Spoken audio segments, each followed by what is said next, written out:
আমি শুরু করেছিলাম মাত্র 230 টাকা দিয়ে। আজ আমি নিজেই বিস্মিত।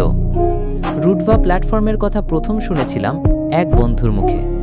বিশ্বাস করতে কষ্ট হচ্ছিল, মাত্র 230 টাকা দিয়ে অ্যাকাউন্ট ভেরিফাই করে কেউ কি সত্যি ইনকাম করতে পারে। তবু সাহস করেই শুরু করলাম। প্রথম দিন একটু শিখলাম, দ্বিতীয় দিন চেষ্টা করলাম, আর তৃতীয় দিনেই ছোট্ট একটা ইনকাম হলো। সেদিন বুঝলাম এটা শুধুই অ্যাপ না, এটা একটা সুযোগ। আজ আমি প্রতিদিন 300 থেকে 500 টাকা ইনকাম করছি। কেউ দেয়নি, আমি নিজের পরিশ্রমে এটা অর্জন করেছি। এখন আমি বলি, যারা এখনো ভাবছেন রুটভা আসলেই কাজ করে, তাদের জন্য বলবো, নিজের চোখে না দেখলে বিশ্বাস হবে না। শুধু 230 টাকা দিয়ে অ্যাকাউন্ট ভেরিফাই করে আপনার ইনকামের দরজা খুলে দিন।